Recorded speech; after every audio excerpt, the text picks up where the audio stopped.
बिन माँ की बहू। साक्षी के पैदा होते ही उसकी माँ गुजर जाती है, जिसके बाद उसके पिता आलोकनाथ अकेले ही उसका पालन पोषण करते हैं। 16 साल की उम्र से ही साक्षी ने घर चलाने के लिए नौकरी शुरू कर दी थी।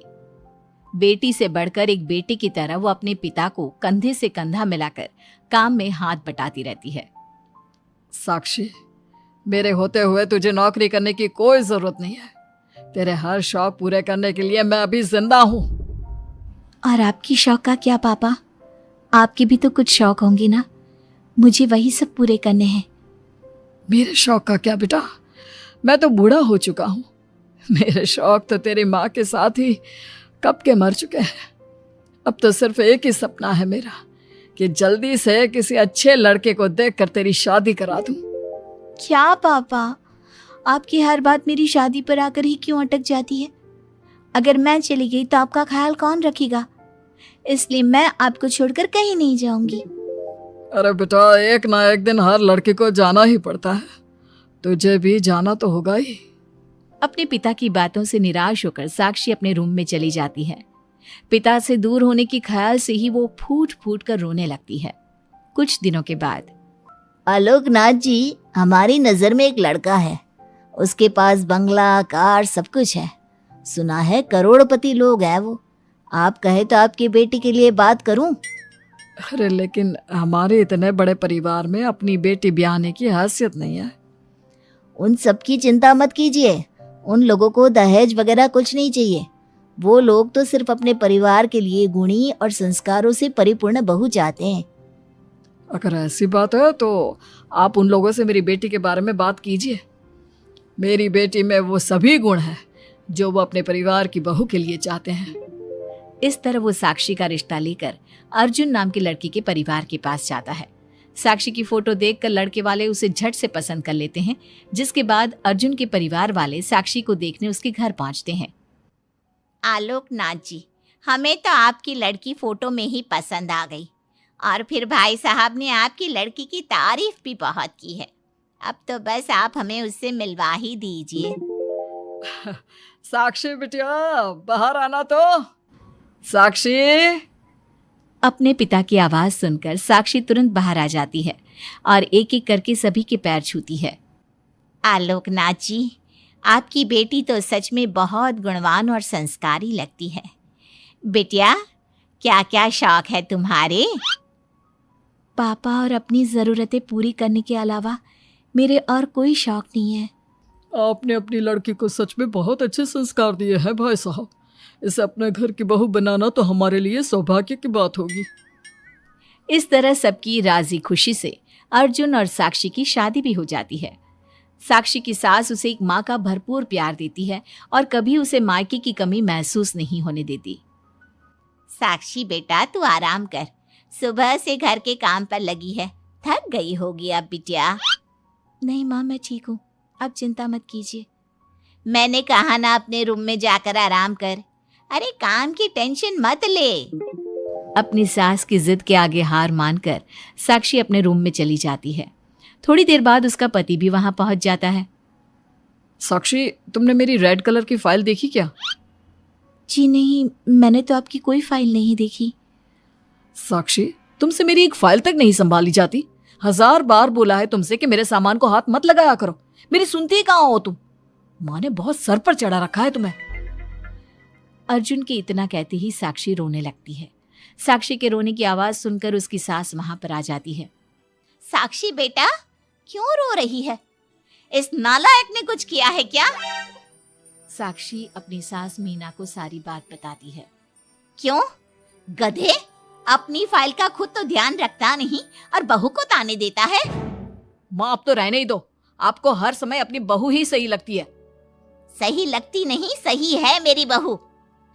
माँ समझाइए ना इन्हें, ये हर समय मुझ पर गुस्सा करते रहते हैं।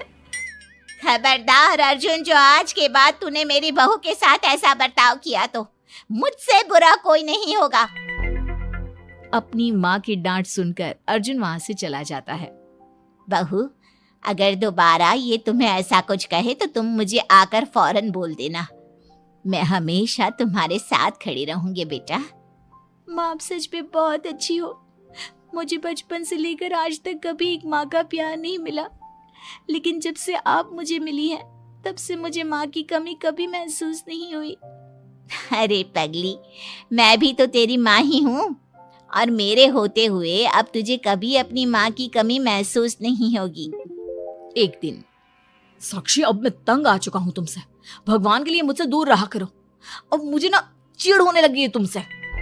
अर्जुन, ये क्या तरीका है अपनी पत्नी से बात करने का?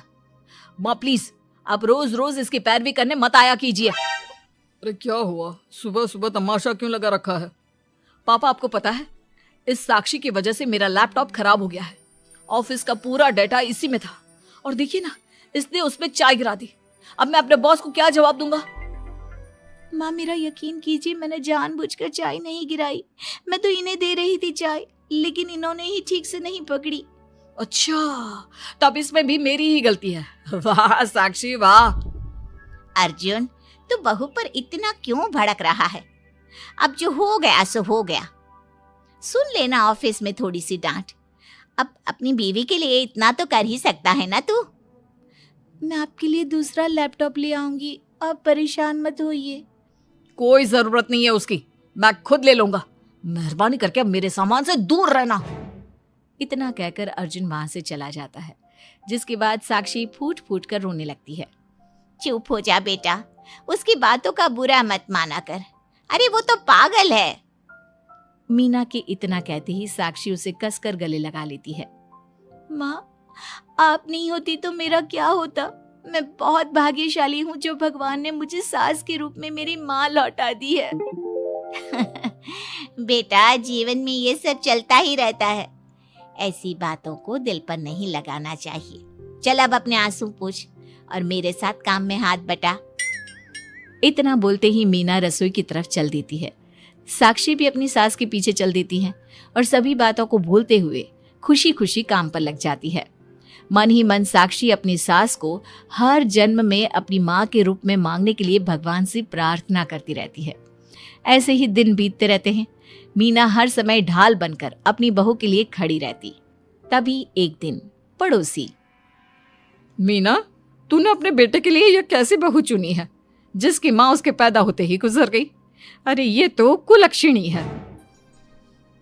ऐसो के घर का तो पानी भी नहीं पीना चाहिए, और तूने उस घर से लड़की चुन ली। ये सब फालतू बातें हैं, ऐसा कुछ नहीं होता। मीना, तूने उस बिन माँ की बहू को बहुत सर पर चढ़ा कर रखा है। अभी भी वक्त है, संभाल ले उसे। कहीं ऐसा ना हो कि तेरे हाथों से फिसल जाए तेरी बहू। ये तुम लोग क्या बोल रही हो? मेरी बहू बाकी बहू जैसी नहीं है, वो तो कोहिनूर से भी कीमती है मेरे लिए। हमारा काम था तुझे समझाना। बहू को कभी भी बेटे से बढ़कर प्यार नहीं देना चाहिए, वरना उन्हें बिगड़ते देर नहीं लगती। और यहाँ तो तेरी बहू बिन माँ के पली बड़ी है। न जाने उसके बाप ने कैसे संस्कार दिए होंगे उसे। चुप करो तुम लोग, मैं अच्छे से समझती हूँ तुम लोग मुझे मेरी बहू के खिलाफ भड़काना चाहते हो। देख मीना, हम तेरी सहेलियां हैं, तुझे भड़काकर हमें कुछ नहीं मिलने वाला, लेकिन बहू को इतना सर पर चढ़ाना ठीक नहीं। हमारा काम तो सिर्फ तुझे आगाह करने का था, बाकी मानना न मानना तेरी मर्जी। चल मीना, अब हम लोग चलते हैं, तू अपना ध्यान रखियो। इतना बोलकर सभी लोग वहां से चले जाते हैं, जिसके बाद मीना घंटों तक सोच में डूब जाती है और अपने बहू के प्रति इतनी सारी बातें सुनकर कहीं ना कहीं उसके मन में भी साक्षी के लिए हीन भावना जन्म लेती है। तभी वहां पर साक्षी भी आ जाती है। माँ जी, ये लीजिए चाय। रख दे और जा। क्या हुआ माँ जी, आप कुछ उखड़ी उखड़ी सी लग रही हैं। कहाँ ना जा यहाँ से, एक बार में तुझे सुनाई नहीं देता क्या? अपनी सास का बदला सा व्यवहार देख साक्षी तुरंत वहां से चली जाती है। अगले दिन, बहू, बहू, कहाँ चली गई? साक्षी! जी जी माँ जी। ये क्या, घर इतना गंदा कैसे हो रखा है? कभी हाथ पैर भी मार लिया कर इधर उधर, वैसे तो सारा दिन घर में नाचती रहती है। मैं अभी पूरा घर अच्छे से साफ कर देती हूँ माँ जी। एक हाथ में झाड़ू और दूसरे हाथ में बाल्टी लिए साक्षी चुपचाप घर के कामों में लग जाती है। शाम में, साक्षी, ऑफिस में मेरी कल बहुत जरूरी मीटिंग है, मेरे कुछ कपड़े प्रेस कर दो, मुझे कल जल्दी निकलना है। जी अभी कर देती हूँ। साक्षी अर्जुन के कपड़े प्रेस कर ही रही होती है, तभी उसके ससुर उसे आवाज लगा देते हैं, जिस पर वो भागते हुए उनके पास जाती है। और थोड़ी देर बाद जब रूम में आती है तो वो देखती है कि अर्जुन के कपड़े बुरी तरह से जल चुके थे। मैंने कहा था ना तुमसे कि कल ऑफिस के मीटिंग में मुझे यही कपड़े पहनने हैं, उसके बाद भी तुमने मेरे कपड़े जला दिए। मुझे माफ कर दीजिए, मुझसे गलती हो गई। ये कोई छोटी मोटी गलती नहीं है, समझ में आ रहा है तुम्हें? शोर की आवाज सुनकर अभय और मीना भी वहां पहुंच जाते हैं। क्या हुआ, तुम दोनों लड़ क्यों रहे हो?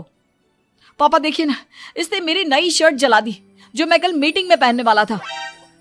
बेटा उसे मैंने ही आवाज दी थी, इसलिए वो शायद जल्दबाजी में प्रेस का बटन बंद करना भूल गई होगी। पापा अब आप भी माँ की तरह इसका साथ दे रहे हैं। अर्जुन, इस बार तू सही है और बहू गलत। आखिर वो इतनी लापरवाह हो कैसे सकती है?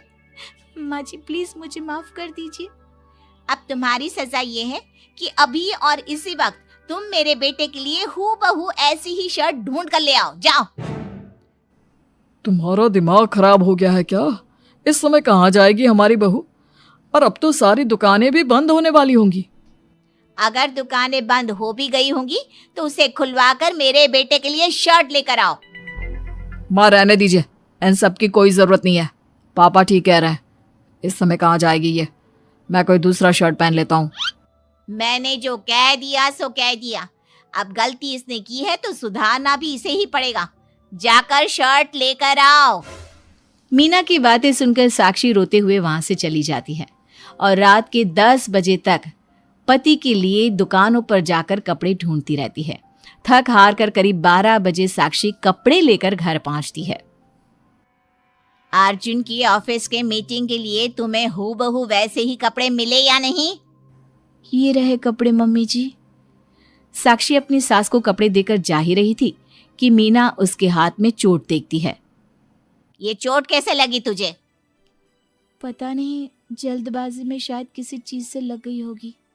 इतनी बड़ी हो गई हो, अब अपना ध्यान रखना कब सीखोगी? आप तो जानती ही हैं माँ, मैं बिन माँ की पली बड़ी हूँ। माँ के ना होने के कारण मेरे सर पर इतनी जिम्मेदारियां थी जिन्हें निभाते निभाते मैं खुद का ख्याल रखना ही भूल गई।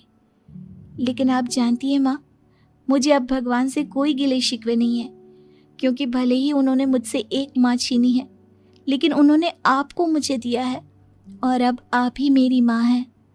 इतना कहकर साक्षी माँ से चली जाती है। साक्षी की बातों को सुनकर मीना को भी अपने कहे और अपनी गलतियों पर पछतावा होने लगता है, इसलिए वो बिना खाए पिए ही सो जाती है। अगले दिन, माँ जी कल का सारा खाना तो ऐसे ही पड़ा है, आपने अच्छे से खाना नहीं खाया था क्या? मुझे भूख नहीं थी कल। साक्षी अपनी सास के दर्द को समझ जाती है और उसका हाथ पकड़ते हुए कहती है, चलिए माँ जी, मैंने आपके लिए आपकी फेवरेट छोले भटूरे बनाए हैं। आपने कल रात से कुछ नहीं खाया था ना, इसलिए सुबह उठते ही मैंने पहले आपके लिए खाना बनाया है। खाना तो तूने भी नहीं खाया होगा ना, चल जाकर पहले तू खा ले। माँ जी क्या हम साथ बैठकर खाना नहीं खा सकते प्लीज? बहुत दिन हो गए हैं। साक्षी के इस तरह बोलने से मीना का दिल पिघल जाता है और वो मान जाती है। साक्षी मीना के लिए खाना लगाती है, जिसका पहला निवाला मीना अपनी बहू को खिलाती है। मुझे माफ कर दे बेटा, मैं जानती हूँ पिछले कुछ दिनों से मैंने तुझे बहुत चोट पहुँचाई है। हो सके तो मुझे माफ कर देना। नहीं नहीं माँ जी, आपका पूरा हक है मुझे डांटने का। मुझे आपकी किसी भी बात का कभी बुरा नहीं लगा। अपनी सहेलियों की बातों में आकर मैंने अपने दिल में तेरे लिए नफरत पाल ली थी, लेकिन कल जब तुझे रोते बिलखते देखा तो मेरी ममता फिर से लौट आई। मुझे माफ कर दे बेटा, मैं एक अच्छी सास नहीं बन सकी। किसने कहा आपसे कि आप अच्छी सास नहीं हैं? आप तो वर्ल्ड की बेस्ट सास हो, और सच कहूं उससे भी बढ़कर बेस्ट बेस्ट बेस्ट बेस्ट मेरी माँ हो आप।